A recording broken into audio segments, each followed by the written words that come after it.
Hey, has everyone think about this late evening night block on this Viacom CBS network, Nick Jr.? No? Well, today we need to talk about this programming block on Nick Jr., NickMom. Ugh!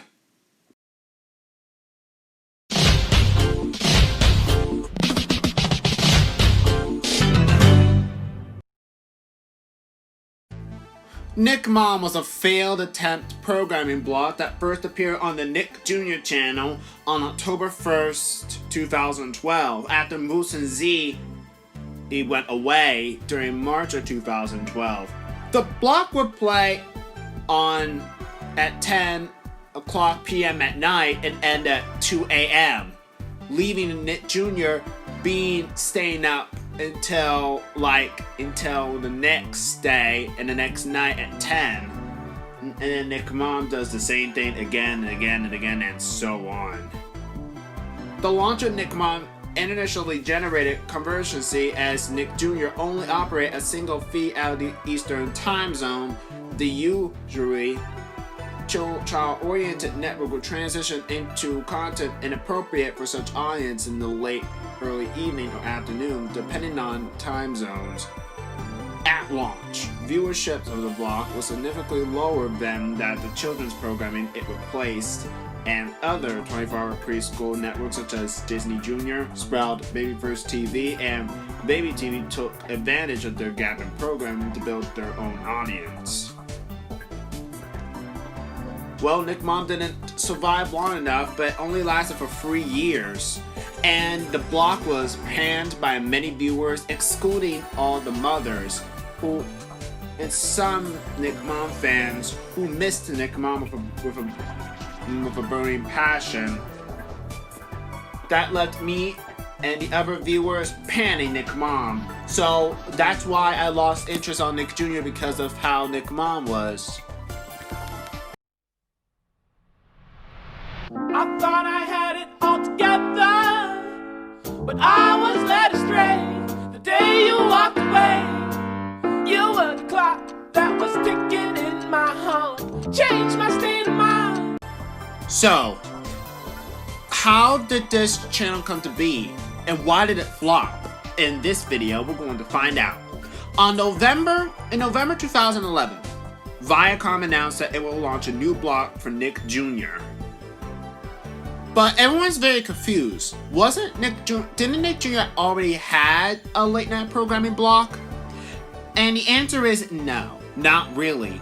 Well, actually, Noggin had a late night programming block called The End, or as we affectionately call it, Teen Nick.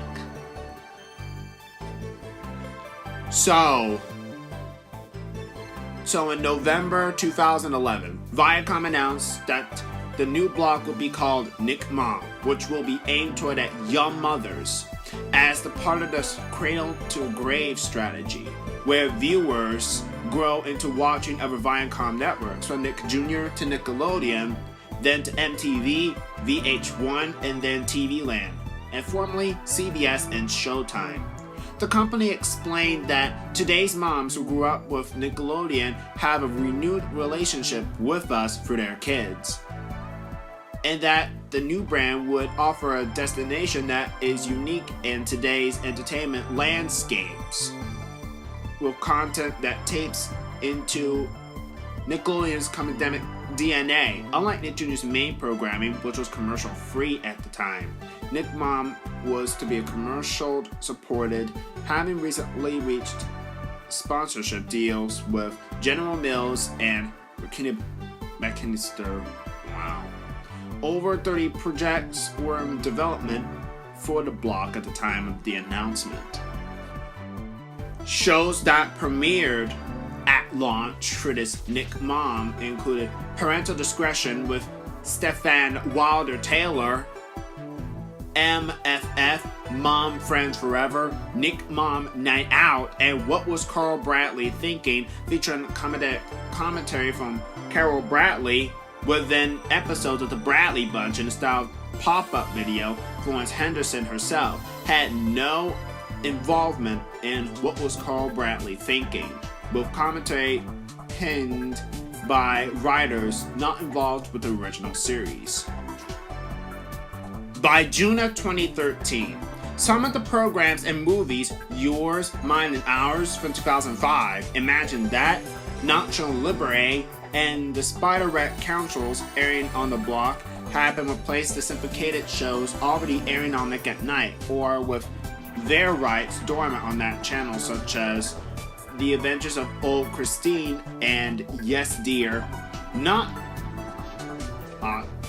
including Instant Mom, whose second season aired on Nickelodeon and NickMom, but moved to TV Land for its third. The majority of the block's original shows were canceled due to declining ratings or creative differences.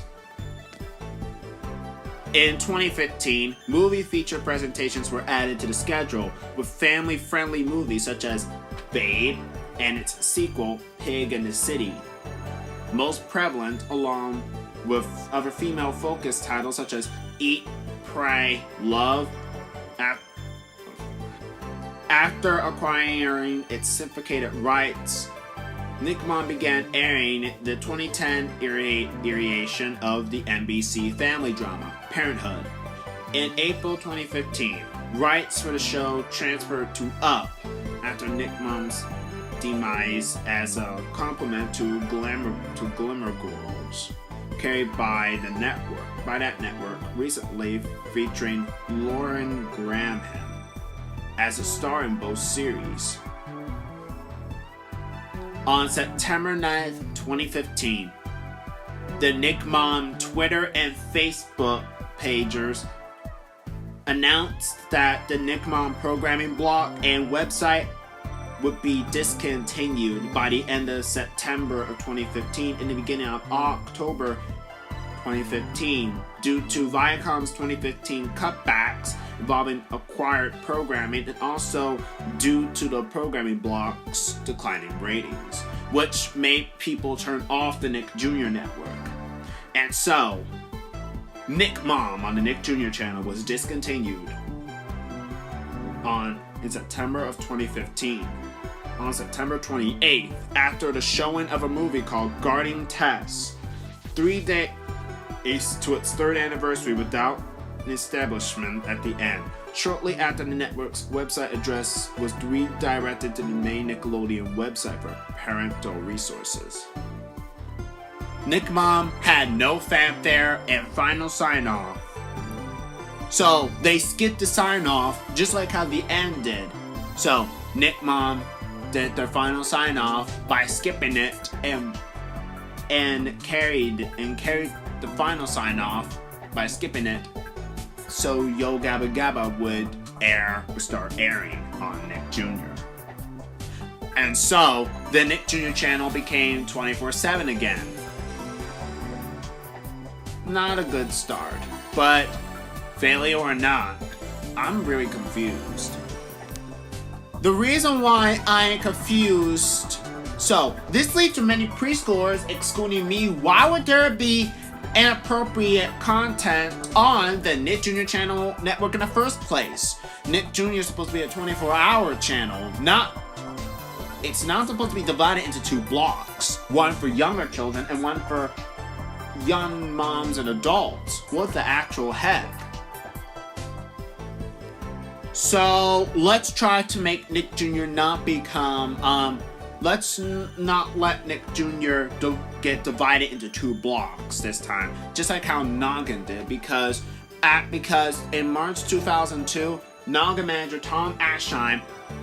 Oh wait, did I mention Tom Ascheim? He's now president of Cartoon Network now.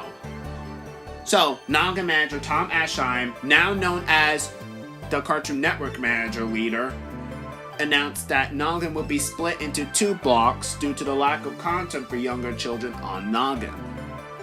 So Noggin is now preschool-oriented blocks similar to Nick Jr. and